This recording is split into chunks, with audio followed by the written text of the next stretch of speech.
Awards and Conference 2024.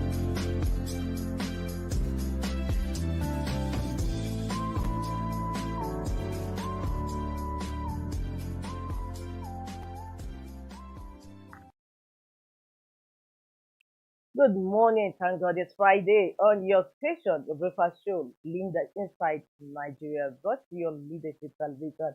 Today is Friday, January 10th, 2025, and my name is Winifred Ugebo, your host on the program. On today's first segment of the show, we'd like to go and see what the national papers are saying this Friday, starting with Nigeria's foremost Friday newspaper, Leadership Friday. Let's go there, see what Leadership Friday is offering as its menu. Intercepted 59 minors, Kano senator solves trafficking probe. Intercepted 59 minors, Kano senator solves trafficking probe. Says is Ahmadiyya affairs movement. Fourth mode of transportation. We only want children to be reunited with families, says police. Intercepted 59 minors, Kano senator solves trafficking probe. Says is Ahmadiyya affairs movement. Fourth mode of transportation. Police, we only want children to be reunited with families. We also have the picture alongside that story. We have a picture of minors as a cover picture on Leadership Friday. Sabo Salisu 3, Isa Abdul Kadir 4, and Nana Khadija Zakaria 6, who were abducted from Bauchi and sold for 2 million naira in Anambra State at the government house Bauchi yesterday. The story runs on page 15 of Leadership Friday. The picture of 3 abducted children sold for 2 million naira in Anambra State. They were actually abducted from Bauchi State and sold in Anambra. The story of a developing story on the intercepted 59 minors and that of one in Bauchi State. Other stories gracing the cover of Leadership Friday: 19 killed as terrorists attack charged presidential palace. And Bauchi governor says, Tinubu, your policy is not working. He moved just to the west, the market, beside the market of Leadership Friday. Benue Christmas attack victims buried. And up top, Leadership Mass, Friday market. We have Leadership Award is very important to me, says Environment Minister. CBN suspends extension of export proceeds repatriation. With that, we move to page 3, where we have our stand. Today's stand is on the troubling state of private education. The troubling state of private education. The explosive growth of private schools across Nigeria presents a paradox that demands urgent attention. While these institutions have emerged as a vital alternative to our struggling public education system, the alarming compromise on teacher quality threatens to undermine their very purpose. The revelation that many private schools are hiring unqualified teachers and paying below minimum wage despite charging substantial fees points to a deeply troubling trend in our education sector that could have far-reaching consequences for our nation's future. These are paragraphs from our stand today on Leadership Friday, the troubling state of private education. From our stand, we go over to the back page to have conversation with Azu. Today's conversation is on what you might expect in 2025. And the quote is 2025, it feels like 2027. It has been this way since the end of last year. Quote from Conversations with Azu on today, what you might expect in 2025.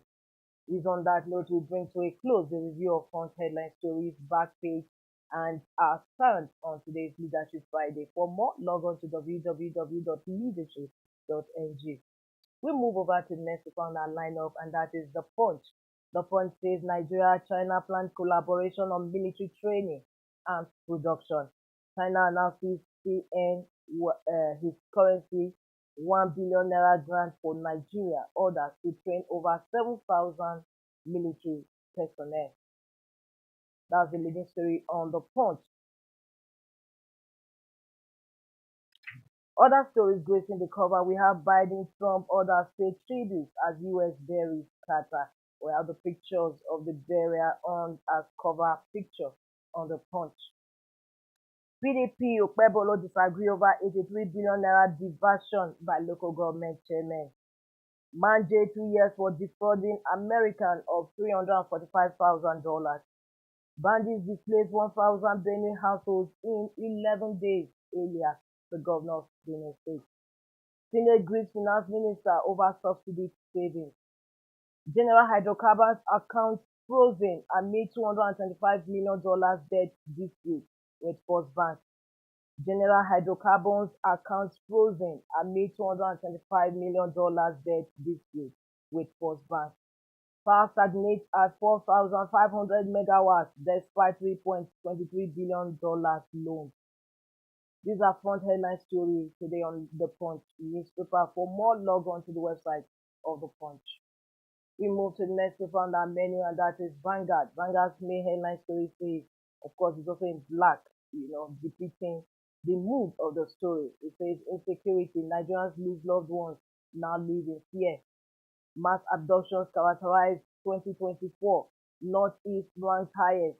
Southeast tops ransom payment, accounts for 40% nationwide. Cyber criminals defraud Nigerians of 8.8 billion naira. Over 200 security personnel killed, 140 policemen in FCT. Security experts CSO speak on challenges, opportunities in 2025. Headline story today on Vanguard.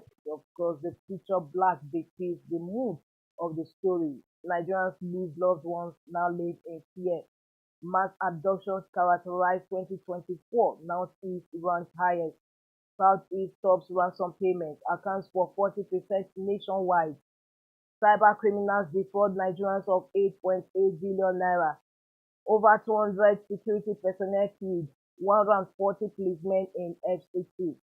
Security experts CSO speak on challenges, opportunities in 2025.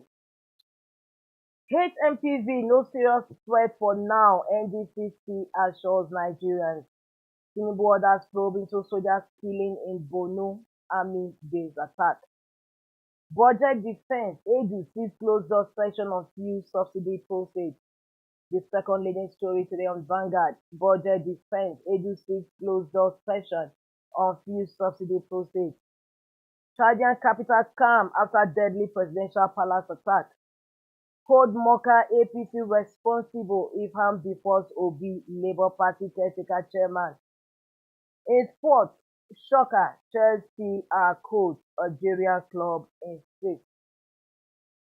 That takes us to the stories above the masthead of Vanguard. MBS to include prostitution, other illegal activities in GDP calculation.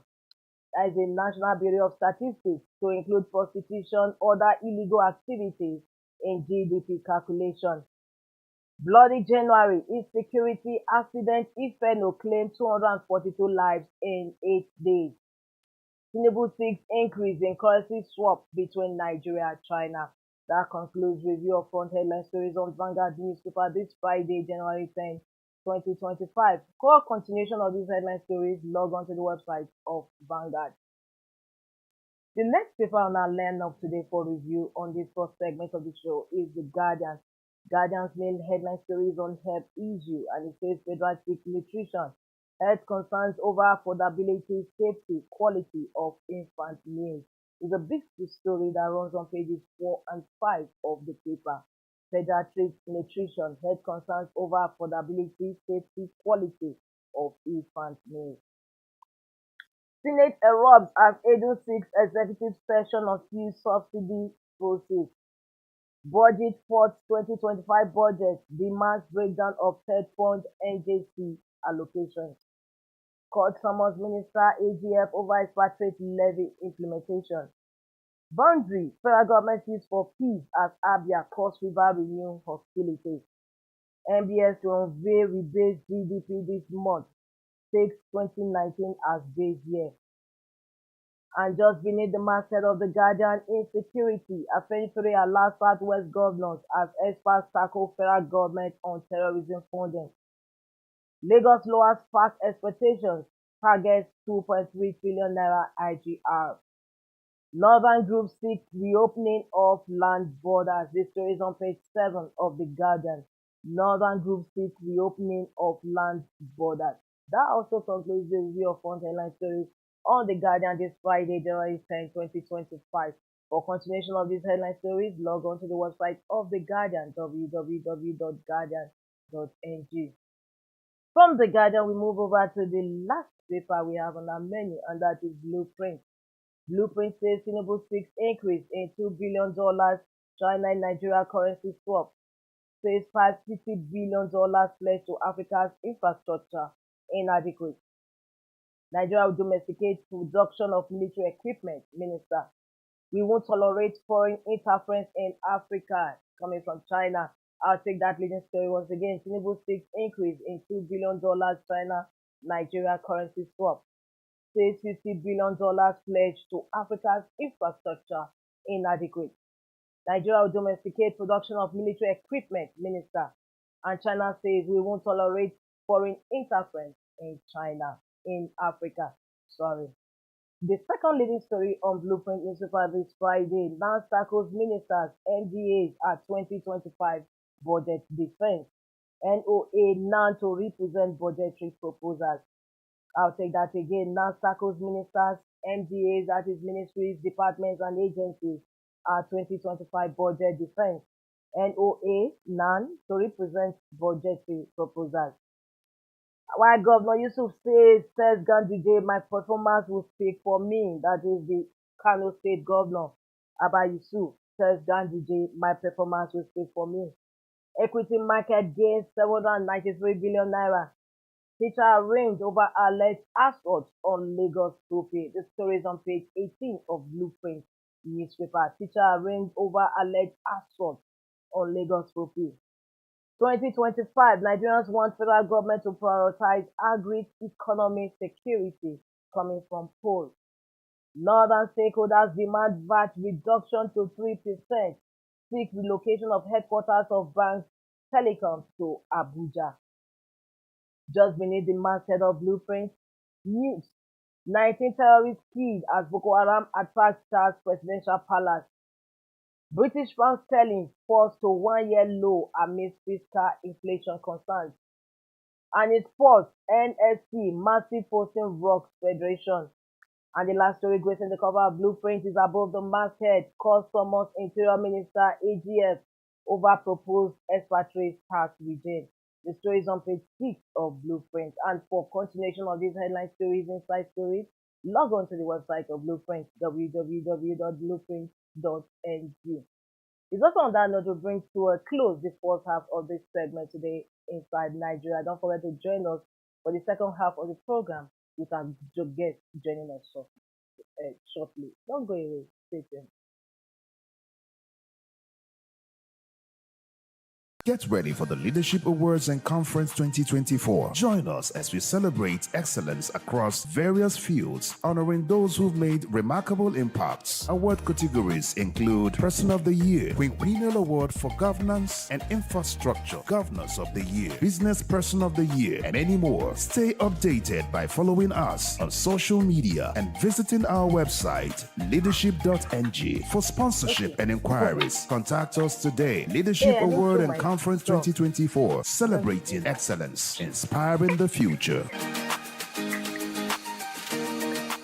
Get ready for the Leadership Awards and Conference 2024. Join us as we celebrate excellence across various fields, honoring those who've made remarkable impacts. Award categories include Person of the Year, Quinquennial Award for Governance and Infrastructure, Governors of the Year, Business Person of the Year, and many more. Stay updated by following us on social media and visiting our website, leadership.ng. For sponsorship and inquiries, contact us today. Leadership Award and Conference 2024, celebrating excellence, inspiring the future.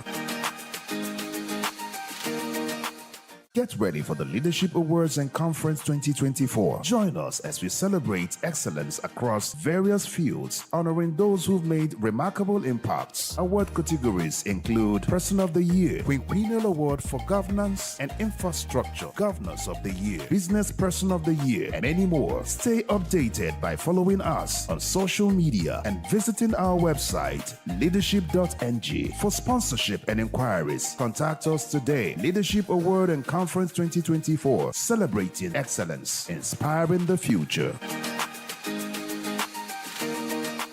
Get ready for the Leadership Awards and Conference 2024. Join us as we celebrate excellence across various fields, honoring those who've made remarkable impacts. Award categories include Person of the Year, Quinquennial Award for Governance and Infrastructure, Governors of the Year, Business Person of the Year, and many more. Stay updated by following us on social media and visiting our website, leadership.ng. For sponsorship and inquiries, contact us today. Leadership Award and Conference 2024, celebrating excellence, inspiring the future. Get ready for the Leadership Awards and Conference 2024. Join us as we celebrate excellence across various fields, honoring those who've made remarkable impacts. Award categories include Person of the Year, Quinquennial Award for Governance and Infrastructure, Governors of the Year, Business Person of the Year, and many more. Stay updated by following us on social media and visiting our website, leadership.ng. For sponsorship and inquiries, contact us today. Leadership Award and Conference 2024, celebrating excellence, inspiring the future. Get ready for the Leadership Awards and Conference 2024. Join us as we celebrate excellence across various fields, honoring those who've made remarkable impacts. Award categories include Person of the Year, Quinquennial Award for Governance and Infrastructure, Governors of the Year, Business Person of the Year, and many more. Stay updated by following us on social media and visiting our website, leadership.ng. For sponsorship and inquiries, contact us today. Leadership Award and Conference 2024, celebrating excellence, inspiring the future. Get ready for the Leadership Awards and Conference 2024. Join us as we celebrate excellence across various fields, honoring those who've made remarkable impacts. Award categories include Person of the Year. Yes, welcome back. In case you're just joining us, the program is Inside Nigeria, your breakfast from Leadership Television. My name is Winnie Global once again. Of course, you can see I have my guest this Friday guest sitting right beside me in the studio is a public affairs analyst, Benedict Aguilera. Good morning. Good morning. It's a pleasure to have you in the program. Same to you. Happy New Year. Of course, we are hopeful this 2025 that things are going to turn around for good, especially on the economic side. Now, we are looking at leadership's leading story. Today is a developing story. Of course, the media was awash with the interception of 59 minors on their way to Nasarawa State yesterday by FCT Police Command. However, Leadership Friday reports that the Kano senator solves trafficking probe, says that it's a Almajiri affairs movement and first mode of transportation, while police say we only want children reunited with families. Don't forget, Benedict, these children are between the ages of 4 years and 11 years of age. What is happening here? Well, basically, will it be the first time they are moving in that manner? The answer is no. I still think that to a large extent, if those who believe in the Almajiri system want it to continue, we are in the modern world, and so there should be a better way of doing things. The practical realities is that in the 70s, children resuming into secondary school, the parents never followed some of them. Maybe the school has some form of arrangement.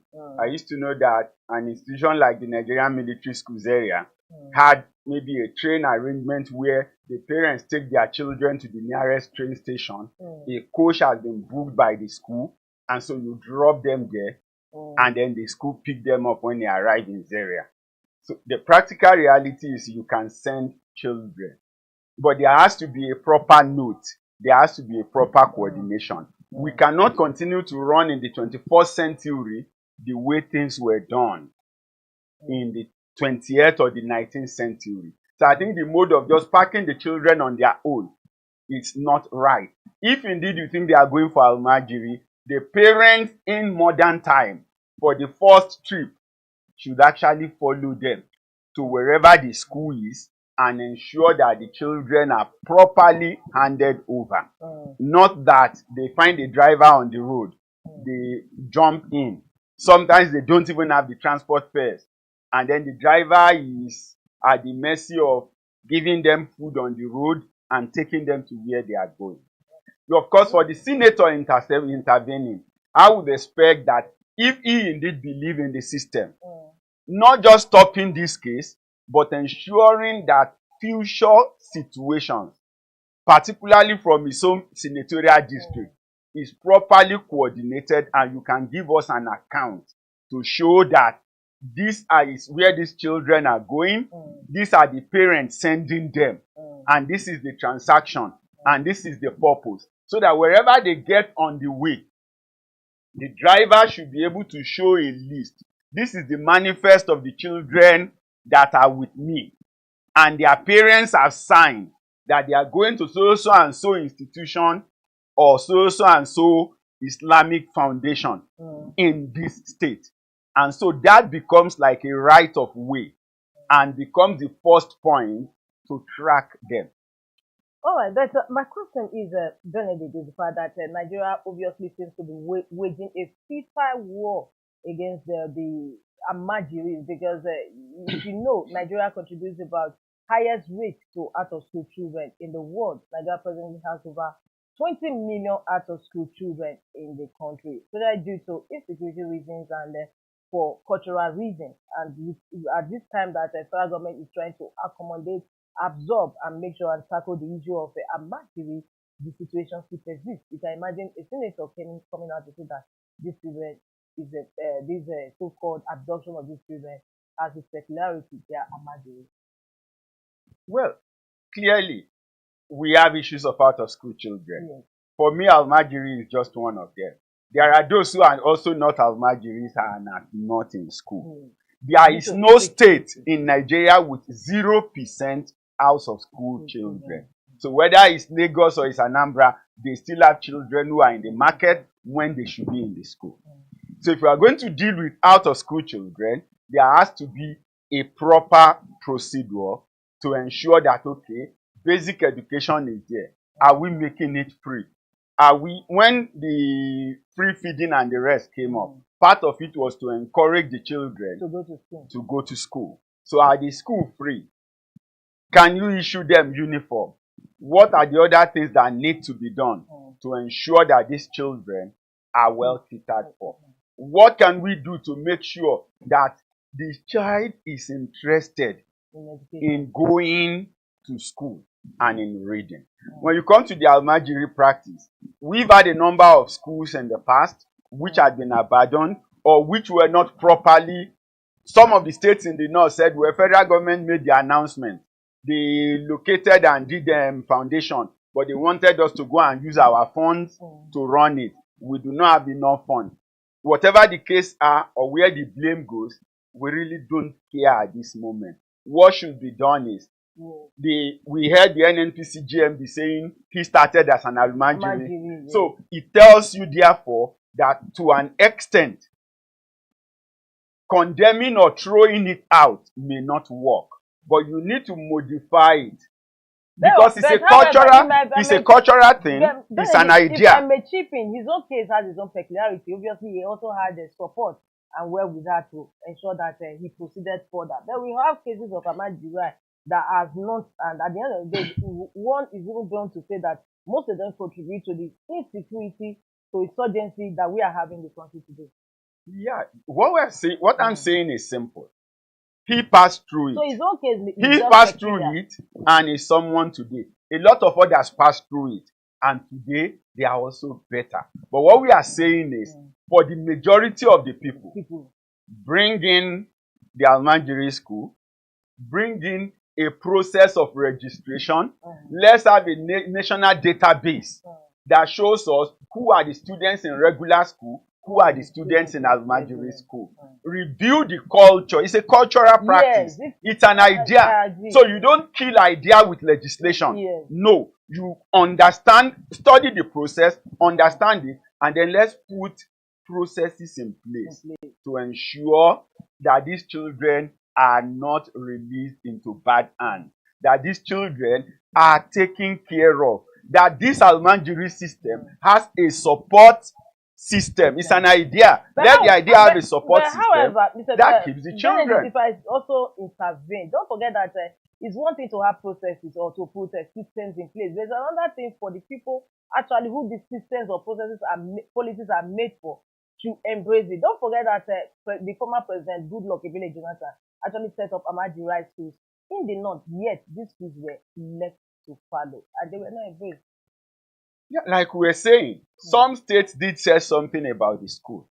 I think one of the governors said, okay, yes, it was our idea, we started it. Federal government took it up. But federal government located site, possibly gave money to contractors and some other things. Are the schools actually there, properly built and ready to accommodate the children? Are the teachers who should be there properly brought into place? Did the schools actually took off effectively? Are the hostels there? What are the infrastructure? We need to be sure, because if people are talking about it, I would expect someone to go with a camera, go around the northern state, show us the state of the 128 or 132 or whatever number the federal government have claimed to build. And let's be sure that they are there. It's not just lay foundation and not roof, and then you said you are done. Like we keep saying, throwing money at issues does not solve problem. When you understand the problem, like we would always say, there is the place of the people, there is the place of the process, there is the place of infrastructure or technology. Are they adequate? If they are, then you come to monitoring and evaluation. But if the process is not in place, if the technology or the infrastructure is not in place, you actually cannot monitor anything about the people. So we need to have the people, we need to have the process well defined that can integrate and interrogate the culture. Because it's a culture, it's an idea. So it has to be interrogated. And then so if that is put in place, going forward we can now have an annual review. Who are even the so-called Islamic teachers? You may now need to relocate them. Let some of them live within these schools. In those days when you get to a Catholic school, there is a reverend father if it's male only. There is a reverend sister if it's female only. And things like that. So we must get to that. If it's Islamic oriented, Islamic clerics should be employed or be made to stay where those schools are. And the facilities are provided. And then you can monitor them.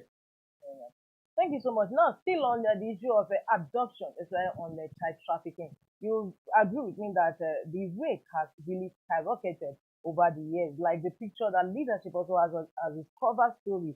We see that 3 children like Issa, Sabo Salisu, Issa Abdikadi, Nana Khadija Zakarai, 6 were abducted from Bauchi and sold for 2 million naira in Anambra State at the government house Bauchi yesterday. Of course, they have been repatriated back. So, and you see that even in the East, baby factories have also grown in size. Every day it has become a common thing. Some people also abducted children from Plateau. We also saw them when the vessel was breaching first. I saw the video. So what is actually happening? What is going? We know that because of due to economic reasons, criminality has risen in the country. But also, a situation whereby children are involved. I'm really not understanding. Well, a number of ways we may want to look at it. Number one is, yes, a lot of people are trying to survive, but you actually can survive without getting involved in crime. You saw when this was making a speech, he asked the woman who, what is her name? I said, how old are you? She said 40. How many children do you have? She said 4. Have you ever sold any of your children? Said, then why are you selling other children? You also, the same thing. Said, the other woman said, Victoria, said, because the sister needed a child. Your sister needed a child. Your sister did not know how to go about it legally. How many children do you have? She said 4. Why didn't you give her one of your own instead of doing this route? So that's why I said basically you want to look at moral values. You want to look at the inclusive nature. We used to be a society people. We used to have communities. But over time, the community value has broken down. The humanity in us is beginning to disappear. But I will insist that humanity in us didn't start disappearing now.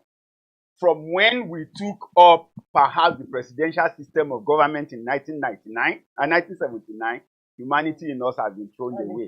Because I remember a minister in the Second Republic when people say they are hungry, say he has not seen people eating from the dustbin. Yes. That was in the Second Republic, not in this republic. That people are not eating from the dustbin. So you will see that gradually the humanity in us is eroding. Now the social media also have added its own. People can now see wealth being flung, and so they also want to get to belong to people who run the cars, who run the things. So to a large extent, it also calls on the society. If children were kidnapped, abducted, or whatever means by which they are taken, which goes back to the issue of documentation. If you have documented the 59 children from Kano, perhaps the police will have a record that shows where they are from, where they are going, and maybe the purpose of their transition, if there is no adult guiding each and every one of them. The same way these children, to move from Bauchi to Anambra, you will cross at least 8 state boundaries.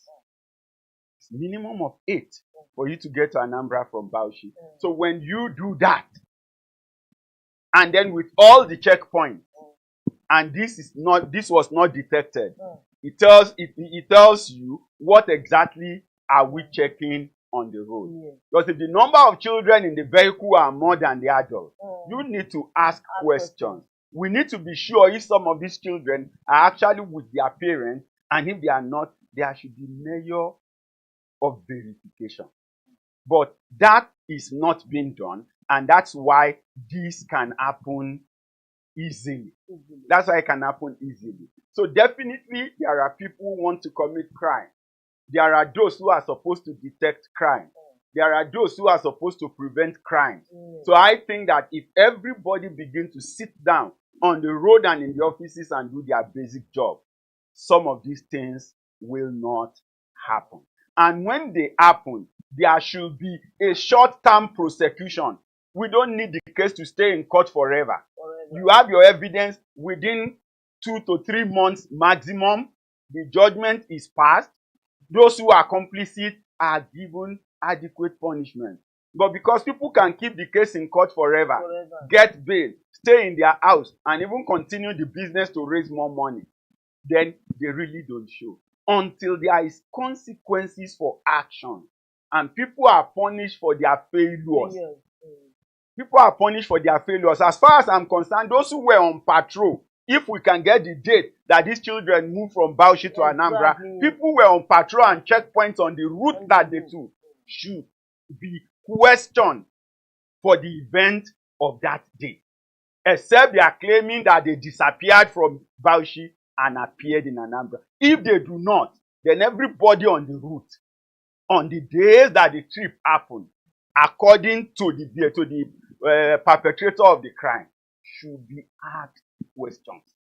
And that's another thing you talked about. There should be consequences. Talking about consequences, we've seen that criminality continues to rise because there's no consequences for action. That comes to mind the review of our laws. How do you see it?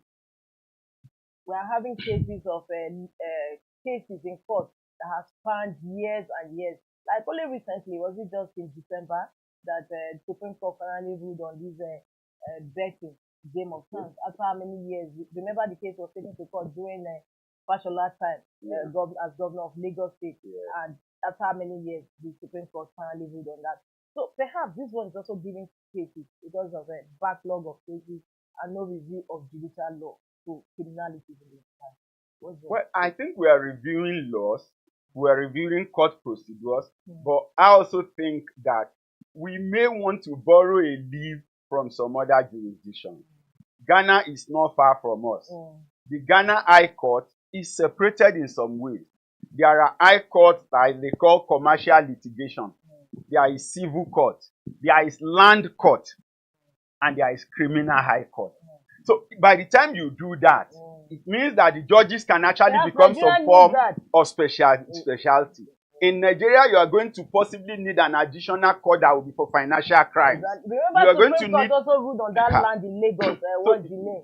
After many years. So you are going to need all those cases to run at that level. And so where that becomes the situation. Number one, cases will not be muddled up, and then there will be effectiveness in handling them, and they can be dealt with over a short time. So constitutional matters, for instance, usually they are given precedence in the current situation.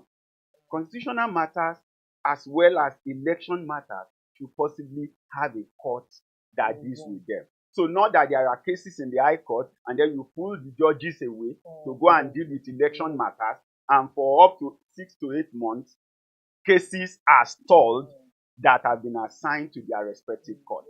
Because you see this case that has lasted, like the one I mentioned, the lottery case. It stayed how many years? Over 20-something years in the Supreme Court before they finally ruled on it. Now, still moving ahead, because we are still going to be talking about the issue of law and how it concerns Nigeria as a whole. For instance, Vanguard story, Nigeria is still battling with insecurity. Vanguard says Nigerians lose loved ones now live in fear. Mass abductions characterized 2024 and Northeast ranked highest. Southeast tops ransom payment accounts for 40% nationwide. And here we say have over 200 security personnel killed, 140 policemen in FCT. Security experts PSO speak on challenges, opportunities in 2025. Don't forget also bandits displayed 1,000 Benue households in 11 days, coming from the Benue State Governor earlier.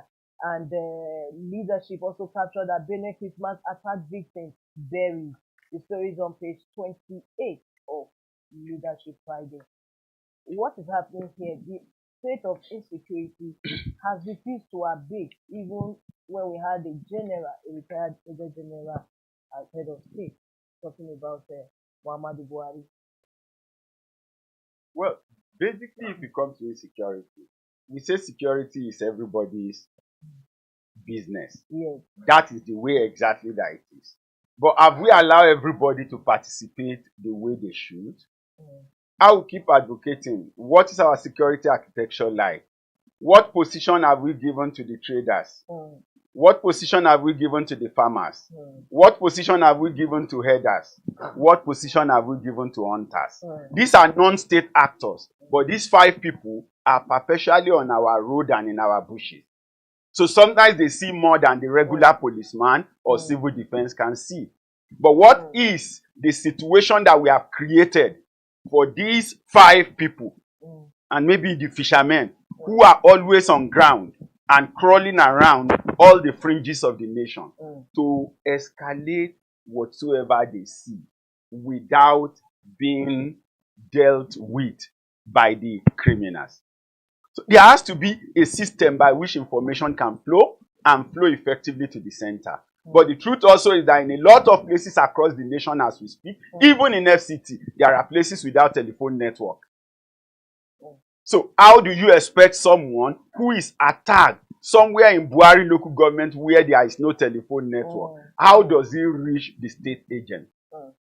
What should be the route or the format for him to report? Now, if you cannot report a crime in 30 minutes to 1 hour, the chances are that track and trace may not be able to work, because the criminal would have gone far or they would have settled in their final spot.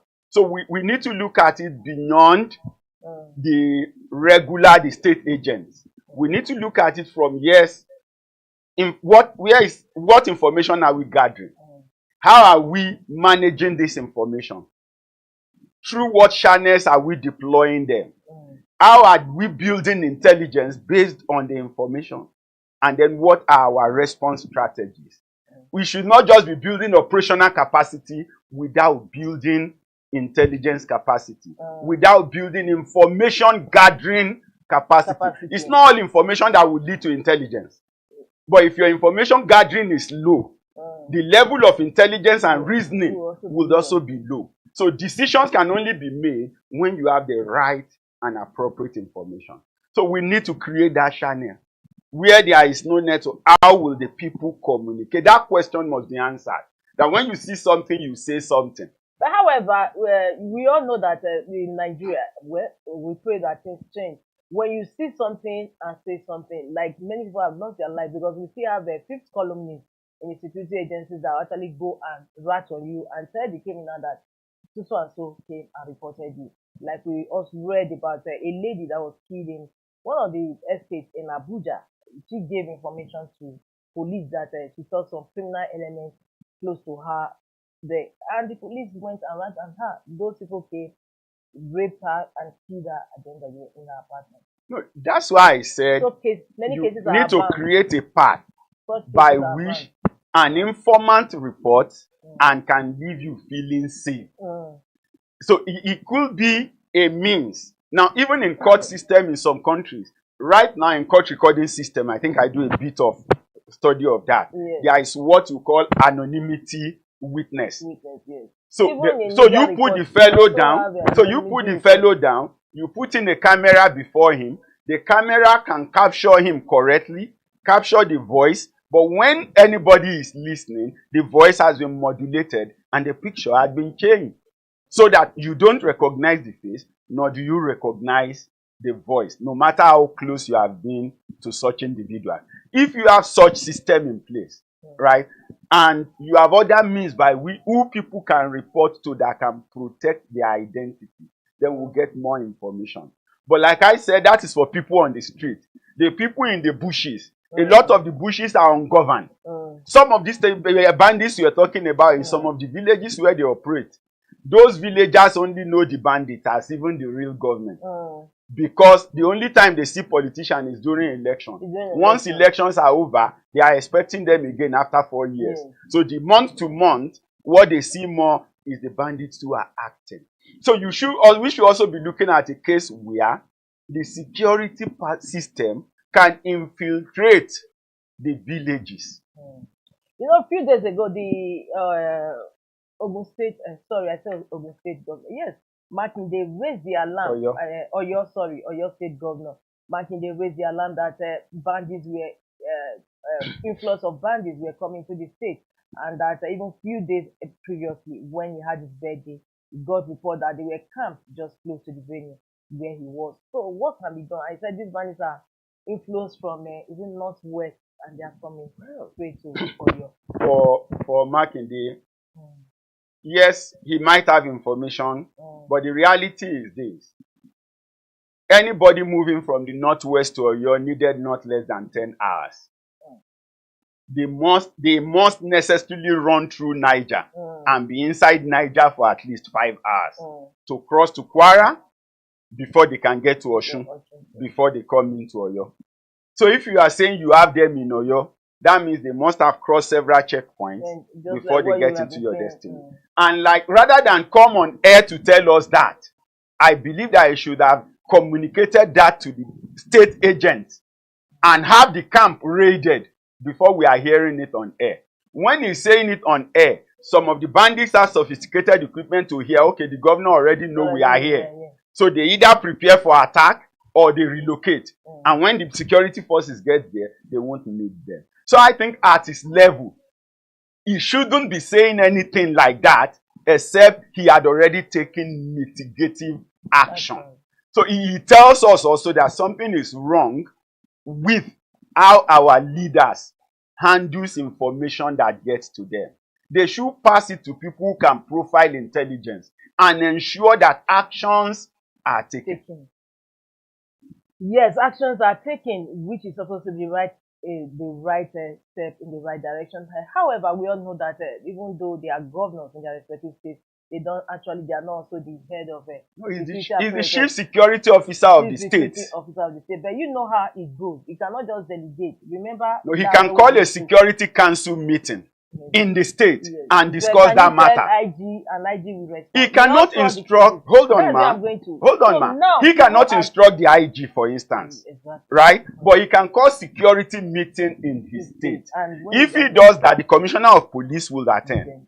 The brigade command, the JOC will attend. They can now take orders from their bosses. We have this information, let's go and act. Not that the first time the commissioner will be hearing about that matter will be that the governor is mentioning that the party. The governors in the eastern states during the former president Muhammadu Buhari's administration said how bandits were raiding a particular place. He called the IG. He called the commissioner. The commissioner said he has to take orders from the IG. And as at the time they were even ravaging the area, the IG had not given his consent for them to go there. Now that brings me to another topic. Now, what about the issue of state police? Because some of the governors have already assented that they were going to agree to state police. That when the issue of this tax reform bill are settled. Are you of the view that governors should actually accept, or the nation should accept state policing? Well, if you ask me, right, do we need the state police? Yes. I would likely say no. Okay. What we need is community policing. Okay. Community policing is different from state police. Okay. Community policing is what the UK runs, is what Egypt runs. Some men of the police live in the community. The communities are planned in such a way that they are people are perpetually available, and the police is close to the grassroots. The police is not a force of occupation. Now, if that is done, you are likely going to have a better scenario than we have.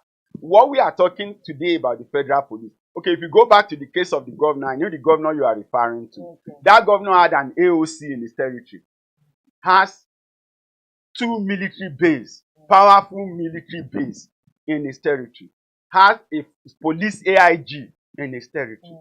But what was his relationship with those agencies? For me, he didn't relate well with them.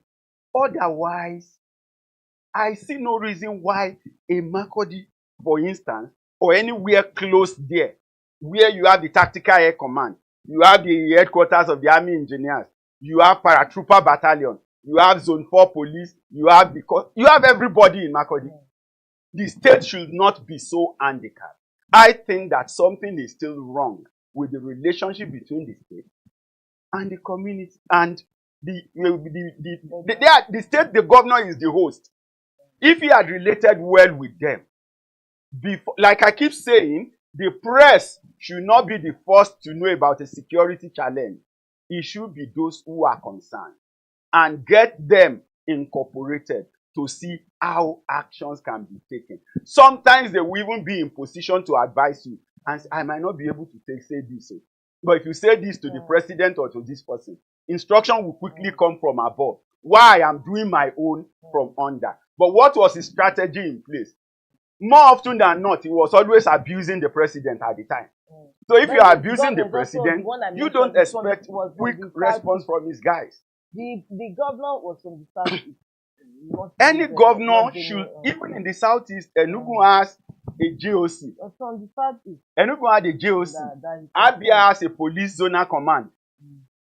And a lot of assets are in place nearby that they can attract or access. What we are saying is build relationship with the security architecture. A state police will never have the power of the army or the power of the federal mobile police for a start. Okay. Now, you also need to think about funding. A state like Benue, for a long time, I don't know about now, we're owing primary school teachers. Can you owe the police? Will you not buy the police equipment? Now, does the state that cannot fund education, that cannot fund health, that cannot fund their own roads, you think they will be able to fund the modern police and sustain it in the population that is required? Definitely. I'm afraid. However, just before the time is no longer on our side, I just want to find out what are your views on this. It's also a developing story. It's time for budget defense, and of course, papers have it today that the finance minister asked for closed session with National Assembly. Well, I really don't think that budget should be a session on fuel subsidy proceeds. I think that budget should not be a closed matter. Some of these things should be available. You see, for instance, the budget has been out there since December. We're just getting to know early this week that this year budget is 80% recurrent, 20% capital. If that is the case, that is not a development budget. Except you can now break down to show us what the 80% recurrent is. That, okay, you are repairing hospitals, you are repairing roads. But if you cannot show us, if the 80% recurrent is wage and expense and overhead expenses, then that budget is criminal and not good for the nation. Unfortunately, we don't have time to share more views on that. But I look forward to having you on this station so that we can talk more on the budget issue. But viewers, this is where we end today's Friday edition of Inside Nigeria, brought to you on Leadership Television. My name is Winifred Igbo, your host on the program. Of course, I've had the pleasure of having a quite nice guest, although today is not his first time. He's a public affairs analyst, Benedict. Thank you so much. Thank you. You're welcome. So, let's wishing a beautiful weekend ahead. Take care. Get ready for the Leadership Awards and Conference 2024. Join us as we celebrate excellence across various fields, honoring those who've made remarkable impacts. Award categories include Person of the Year, Quinquennial Award for Governance and Infrastructure, Governors of the Year, Business Person of the Year, and many more. Stay updated by following us on social media and visiting our website, leadership.ng. For sponsorship and inquiries, contact us today. Leadership Award and Conference 2024, celebrating excellence, inspiring the future.